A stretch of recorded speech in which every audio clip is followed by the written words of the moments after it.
তো আল্লাহ তাআলা বলেন সত্যবাদী হও। সত্যবাদী হওয়ার জন্য আল্লাহ আদেশ করেছেন, এই জন্য সত্য কথা বলা ফরজ। সত্য কথা বলা কি? যদি আপনি সত্য কথা না বলেন তাহলে কি হইল? মিথ্যা কথা হইল। মিথ্যা কথা বলা কবিরা গুনাহ। মিথ্যা কথা বলা কি? কবিরা গুনাহ। এই মিথ্যা কথাটা বললেই আপনার একটা কবিরা গুনাহ হয়ে যাবে। এখন আপনি মনে করেন না যে আপনার কবিরা গুনাহ হচ্ছে, আর কবিরা গুনাহ দ্বারা আপনার কি হবে? কবিরা গুনাহ যদি কোনো ব্যক্তি করে তার জন্য শাস্তি নির্ধারণ করা হয়েছে জাহান্নামের মধ্যে। কবিরা গুনাহ যারা করবে তাদের জন্য শাস্তি নির্ধারণ করা হয়েছে জাহান্নামে।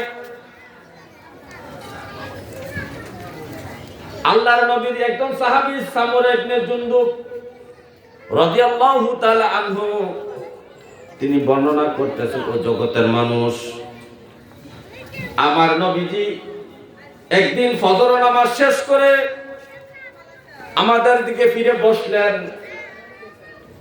প্রায় দিন নবীজি ফজর নামাজ শেষ করে মসজিদের মুসল্লিদেরকে জিজ্ঞাসা করতেন, এই আমার সাহাবারা, তোমরা গত রাতে কেউ কোনো স্বপ্ন দেখছো কিনা বলো? তোমাদের কি অবস্থা, শারীরিক কি অবস্থা, ঘরে খাবার আছে কিনা, তোমাদের সংসারে কি অবস্থা, তোমার ছেলেটা কেমন, মেয়েটা কেমন, তোমার শরীর স্বাস্থ্যের কি খবর, রাত্রে ঘুম কেমন হয়েছে?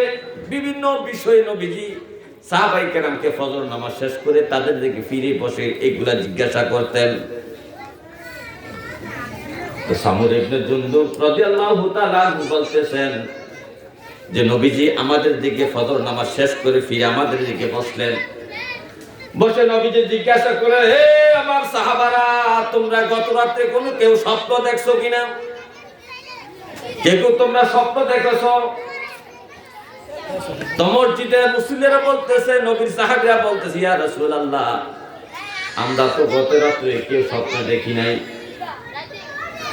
নবী প্রশ্ন করছেন, একজন আরেকজনের দিকে তাকাইতে আছে, কেউ দেখছে কিনা? সবাই এক বাক্যে জবাব দিল, আমরা স্বপ্ন গত রাতে দেখি নাই।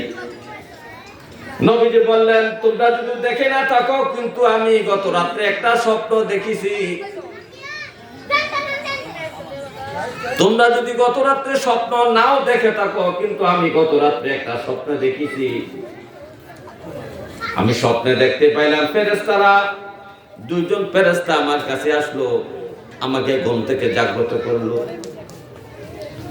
জাগ্রত করে আমার ডাইনে একজন, বামে একজন, দুইজন ফেরেশতা বলতেছে, চলেন আল্লাহর নবী। আমি তাদের সাথে চলতে লাগলাম।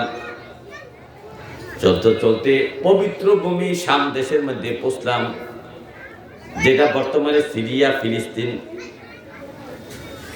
এই দেশগুলা ছিল তখন শাম দেশ। শাম দেশে পৌঁছলাম।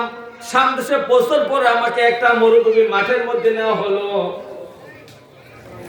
ওই মাঠের মধ্যে আমি কিছু মানুষের শাস্তির দৃশ্য দেখলাম। এর মধ্যে একটা মানুষের শাস্তি আযাবের দৃশ্যটা হলো এই রকম যে একজন ফেরেশতা লোহার একটা সারাশি নিয়ে ওই ব্যক্তিটার তার গালের দিকে এটা ভেতরিয়া গালটা টান দিয়া ছিঁড়ে পেছনের দিকে নিয়ে যায়। তখন লোকটা হাই হুতাশ করে চিল্লে করতে থাকে। যখন আবার এই সারাশিটা এদিক দেখা ছোটাই আবার ওই দিকে নেয়, বাম দিকে নেয়, বাম দিকে নিয়ে আবার গালের মধ্যে সারাশিটা লাগাইয়া গালটা আবার টান দিয়ে ছিঁড়ে ফেলে। ওইটা ছিঁড়ার সাথে সাথে আবার ডান দিকের গালটা ভালো হয়ে যায়। আবার সে ডান দিকে আসে, ডান দিকে আবার এভাবে গালটা টান দিয়া সারাশি দিয়া ছিঁড়ে ফেলে। আবার বাম দিকে যায়, বাম দিকে যাইলে ডান দিকের গালটা আবার ভালো হয়ে যায়। এইভাবে করে তাকে শাস্তি দিচ্ছে। নবীজি ওই ফেরেশতাদেরকে জিজ্ঞাসা করলেন, হে আল্লাহর ফেরেশতারা, আপনারা আমাকে ঘুম থেকে নিয়ে আসলেন এই দৃশ্য দেখার জন্য। আমি তো দৃশ্য দেখলাম, এই দৃশ্যটা কেন দেখাইলেন আপনারা বলেন? তাকে কেন এইভাবে শাস্তি দেওয়া হচ্ছে? এদিকে গালটা ছিঁড়ে ফেলা হয়, ওইদিকে গালটা ছিঁড়ে ফেলা হয়, এইভাবে শাস্তি দেওয়া হচ্ছে, শাস্তি দেওয়া হচ্ছে, শাস্তি তো শেষ হচ্ছে না। তখন ফেরেশতারা বলল, ইয়া রাসূলুল্লাহ, আপনাকে আপনার উম্মতের এমন কিছু পাপীদের শাস্তি দেখানো হলো, এমন কিছু পাপীদের শাস্তি দেখানো হলো যারা দুনিয়াতে মিথ্যা কথা বলতো, কথায় কথায় মিথ্যা বলতো, ছেলের সাথে মিথ্যা, বউয়ের সাথে মিথ্যা, মায়ের সাথে মিথ্যা, ব্যবসা বাণিজ্য মিথ্যা, চলাফেরা পথে কথায় বার্তা, মোবাইলের মধ্যে সর্ব অবস্থায় শুধু মিথ্যা কথা বলে। দৈনিক যদি 1000 কথা বলে, এর মধ্যে প্রায় 600 কথাই মিথ্যা বলে, 400 কথা সত্য বলে, এমন লোক বর্তমানে সমাজে পাওয়া যায়। তো নবীজিকে বললেন, আপনার উম্মতের মধ্যে যারা মিথ্যা কথা বলবে তাদেরকে এইভাবে জাহান্নামে শাস্তি দেওয়া হবে। তো যে কোরআনে বলা হয়েছে যারা কবিরা গুনাহ করবে তাদেরকে জাহান্নামে শাস্তি দেওয়া হবে, মিথ্যা কথা বলা কবিরা গুনাহ। তাহলে নবীর এই স্বপ্নের ঘটনা দ্বারা বোঝা গেল সত্যি সত্যি মিথ্যাবাদীকে হাসরের মাঠে, কবরে, জাহান্নামে, সর্ব জায়গায় শাস্তি দেওয়া হবে। নবীকে এই মিথ্যাবাদীর শাস্তির দৃশ্য দেখানো হয়েছে। এই জন্য বলছে, হে আমার সাহাবারা শোনো, আসিদকু ইউনজি ওয়াল কিযবু ইউহলিক। আমার উম্মতেরা শোনো রে, সত্য মানুষকে মুক্তি দেয়, মিথ্যা মানুষকে ধ্বংস করে ফেলে। মিথ্যা মানুষকে ধ্বংস করে ফেলে।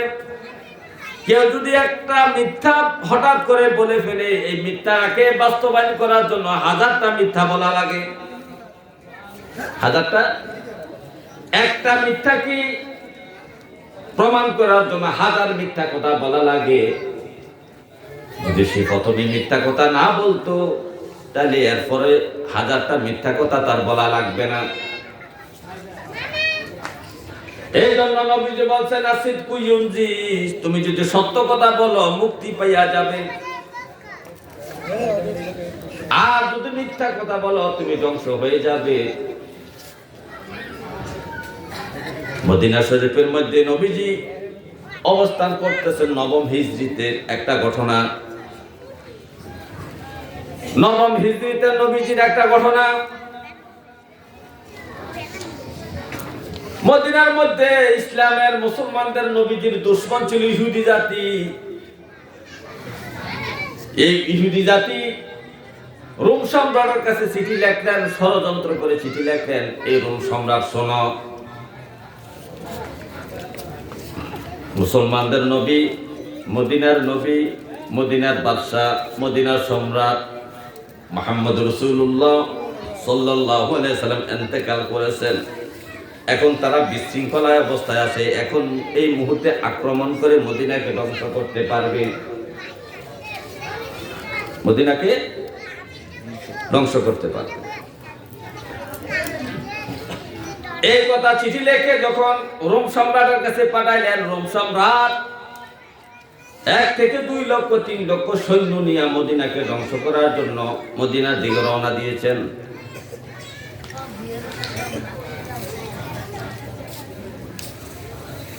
এই খবরটা যখন নবীজির কাছে পৌঁছানো হলো, রোম সম্রাট সৈন্য নিয়ে মদিনা ধ্বংস করার জন্য আসছে। হে আমার ভাইও, নবীজি ওই রোম সম্রাটের সৈন্যদেরকে প্রতিহত করার জন্য মদিনা থেকে সৈন্য নিয়ে বাইর হয়েছেন। হঠাৎ করে মদিনা ঘোষণা করলেন, কে আছো তোমরা? আমি যুদ্ধে যাব, খ্রিস্টানদের সাথে যুদ্ধ করব, মদিনাকে ধ্বংস করতে দিব না, চলো আমার সাথে কারা কারা যাবে। এই কথা বলার সাথে সাথে নবীর আশিক রাসূল সাহাবারা সবাই রওনা দিলেন নবীর সাথে যুদ্ধে যাওয়ার জন্য। কিন্তু এর মধ্যে কিছু কিছু সাহাবী এবং যারা মুনাফিক ছিল, মুনাফিক সম্প্রদায়, ইহুদি সম্প্রদায় এবং মুসলমানদের মধ্যে কিছু সাহাবী রয়ে গেলেন, যুদ্ধে গেলেন না।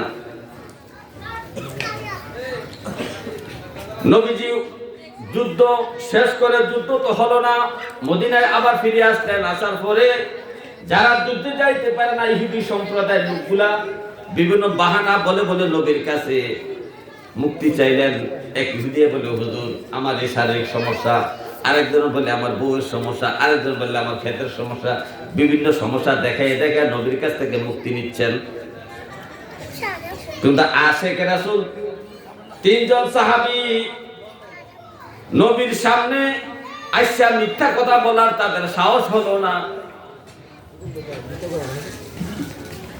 তারা মনে মনে ভাবলেন যে আমরা যে যুদ্ধে যাইতে পারলাম না, আমরা যদি এখন বানায় বানায় নবীর কাছে বলি, মিথ্যা কথা যদি বলি, কিন্তু আল্লাহ ওহী নাযিল করে নবীকে সত্যটা জানাই দিবেন।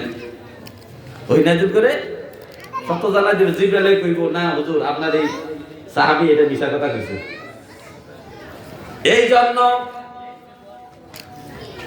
কাব ইবনে মালিক, হালাল ইবনে উমাইয়া, মুরারা ইবনে রাবিয়া, এই তিনজন সাহাবী নবীজির সামনে মসজিদে নববীতে হাজির হইলেন। নবীজি একে একে সবাইকে জিজ্ঞাসা করলেন, কোন কারণে তোমরা যুদ্ধে যাইতে পারলা না? তখন তারা সত্য কথা বললেন, ইয়া রাসূলুল্লাহ, যদি আপনি নবী না হইয়া যদি অন্য কেউ হইতেন, তাহলে আমরা যে কথা জানি, যে ভঙ্গিমা জানি, যে ভাব জানি, আমরা মিথ্যা কথাটা সত্য বানাই আপনার কাছে বলে আমরা খালাস পেয়ে যাইতাম। কারণ আমাদের ওই কথা বলার অভিজ্ঞতা আমাদের আছে, সত্যকে মিথ্যা বানানো, মিথ্যাকে সত্য বানানোর অভিজ্ঞতা আমাদের আছে। আসলে ছিল কাব ইবনে মালিক, উনি ভালো একজন সাহিত্যিক, একজন কবি ছিলেন। তো কাব ইবনে মালিক বলতেছেন, ইয়া রাসূলুল্লাহ, আপনি নবী না হইয়া যদি অন্য কেউ হইতেন, তাহলে মিথ্যা কথা বলে নিজেদেরকে নির্দোষ প্রমাণ করে ফেলতাম। কিন্তু আমাদের বিশ্বাস হলো আমরা মুসলমান, আপনি নবী, আপনার সাথে আল্লাহর সম্পর্ক আছে, জিবরাইলের সম্পর্ক আছে। এখন যদি আপনার কাছে মিথ্যা কথা বলি আমরা মুক্তি পেয়ে যাই, কিন্তু পরক্ষণে জিবরাইল ওহী নিয়ে আসে আপনাকে সত্য জানাইয়ে দিবে। যার কারণে মিথ্যা কথা বলবো না। ইয়া রাসূলুল্লাহ, যুদ্ধে না যাওয়ার অন্য কোনো বাহানা ছিল না, শুধু অলসতা ছিল। কারণ আমার অলসতার এমন একটা ছিল যে আমার তো ঘোড়াটা ছিল শক্তিশালী ঘোড়া, আমি দৌড়াই আপনাদের সাথে যোগ দিতে পারবো। আপনারা দেখবেন ওটে চড়িয়া হাঁটিয়া আমি দ্রুত কেন ঘোড়া দিয়ে আপনাদের কাছে ধরে ফেলবো, আপনাদের কাফেলাকে ধরে ফেলবো। এরকম করতে করতে একদিন দুই দিন করে ভেবে সময় অতিবাহিত হয়ে গেল গো নবী। শেষ পর্যন্ত বলে গেলাম যে যুদ্ধ যাওয়া লাগবে, এই কথাটা বলে গেলাম, শয়তান আমাদেরকে বলাই দিয়েছে। এই কারণে আমরা যুদ্ধে যাইতে পারি নাই। এই সত্য কথাটা বলার কারণে নবী বললেন, তোমরা সত্য কথা যদি বলে থাকো তাহলে আল্লাহ ফয়সালা করবে। কে ফয়সালা করবে? 40 দিন পর্যন্ত তোমরা আলাদা আলাদা থাকবে, কেউ তোমাদের সাথে কথা বলবে না। সত্যি সত্যি আল্লাহ আয়াত নাযিল করে জানিয়ে দিলেন, হাবিব, আপনার এই সাহাবীরা সত্য কথা বলেছে, তাদের যে মিথ্যা কোনো চলচাতুরি করে নাই, জান তাদেরকে আমি ক্ষমা করে দিলাম। এতটুকু বলার পরে পরে মদিনার মধ্যে এত আনন্দ জোয়ার বইল, যেন ঈদের বাজারের মতো আনন্দ জোয়ার বইতে থাকলো, ঈদ অনুষ্ঠানের মতো। 40 দিন পরে আল্লাহর নবী সাহাবীদেরকে ওহী নাযিল করে ক্ষমা করা হয়েছে। জোরে জোরে বলেন সুবহানাল্লাহ। সুবহানাল্লাহ। তাহলে সত্য মুক্তি দেয় যদি কাব ইবনে মালিক, হালাল ইবনে উমাইয়া, মুরারা ইবনে রাবিয়া যদি মিথ্যা কথা বলতেন, মুক্তি পাইয়া যাইতেন সাময়িকের জন্য, কিন্তু আল্লাহ ওহী নাযিল করে পরে নবীকে জানাইয়া দিতেন, তাহলে আরো ঝামেলায় পড়ে যাইতো। কিন্তু সত্য কথা বলার কারণে আল্লাহ তাআলা তাদেরকে ক্ষমা করে দিয়েছেন। এই জন্য নবীজি বলছে, আমার উম্মত সিদকু ইউনজি ওয়াল কিযবু ইউহলিক, সত্য মানুষকে মুক্তি দেয়, মিথ্যা মানুষকে ধ্বংস করে ফেলে। হে আমার ভাইও, সত্য কথা বলতে হবে। কথায় কথায় আমরা মিথ্যা বলি। হাদিস শরীফের মধ্যে আছে, মিথ্যা সমস্ত গুনার মা, সমস্ত অপরাধ পাপ কাজের মা হইল গুনাহ, মা হইল মিথ্যা কথা বলা। নবীজি মিথ্যা কথা সহ্য করতে পারতেন না। আম্মা জান আয়েশা বলে, হে জগৎবাসী, আমার নবীকে প্রায় সময় আফসোস করতে দেখতাম, আফসোস করতো, লোকটা আমার সাথে মিথ্যা কথা বললো, লোকটা আমার সাথে মিথ্যা কথা বললো, এই কথা বলে বলে নবী আফসোস করতেন। নবীদের কাছে ইহুদি লোকেরা, ইহুদি এই খারাপ লোকগুলা নবীর সামনে আইসা নবী যখন কষ্ট করতেন তোরা তাকে মিথ্যা কথা বলতো, কিন্তু নবীর সাহাবীরা নবীর সাথে মিথ্যা কথা বলতেন না, ইহুদি লোকগুলা মিথ্যা কথা বলতো। যারা মূর্তি পূজা করতো, যারা কাফের ছিল, তারা নবীর সাথে মিথ্যা কথা বলতো। আর নবী যে মিথ্যাকে এত অপছন্দ করতেন, লোকটা মিথ্যে বলে যাওয়ার পরে নবী আফসোস করতেন, আয়েশার এই লোকটাকে মিথ্যা কথা বলবো, নবী যে আফসোস করতেন। যেমন আপনি আমি আফসোস করি, কোনো কিছু হারাইলে, খাইতে গেলেও আফসোস করি জিনিসটা হারাইলাম, ঘুমাইতে গেলেও আফসোস করি জিনিসটা হারাইলাম, হাঁটতে গেলেও আফসোস করে জিনিসটা হারাইলাম, বন্ধু বান্ধবের সাথে কথা বলতে গেলে আপনি বলেন জিনিসটা হারাই ফেললাম, খুব দামি একটা জিনিস, আপনার আফসোসের শেষ নাই। কিন্তু আমার নবীজি এমন আফসোস করতেন, কোন ব্যক্তি যদি নবীর সাথে মিথ্যা কথা বলতো, নবীজি অনেক সময় ধরে শুধু আফসোস করতেন, লোকটা আমার সাথে মিথ্যা কথা বললো, তার মানে লোকটার বিশ্বাস নাই আমি নবী, আমার সাথে মিথ্যা কথা বললে আল্লাহ ওহী দিয়া জানাইয়া দেয়, হে আমার ভাই, মিথ্যা কথা বলা যাবে না, মিথ্যা কথা বলা কবিরা গুনাহ। আর যারা সত্য কথা বলে তারা হলো সিদ্দিক। আর এই সিদ্দিকদের সবচেয়ে বড় নেতা হইল আবু বকর সিদ্দিক রাদিয়াল্লাহু তাআলা, যাকে সিদ্দিকে আকবর বলা হয়। হে আমার ভাই, মিথ্যা কথা, ঘরে ঘরে মিথ্যা কথা চল প্রচলন শুরু হয়ে গেছে, ছোট ছোট বাচ্চারাও মিথ্যা কথা বলে,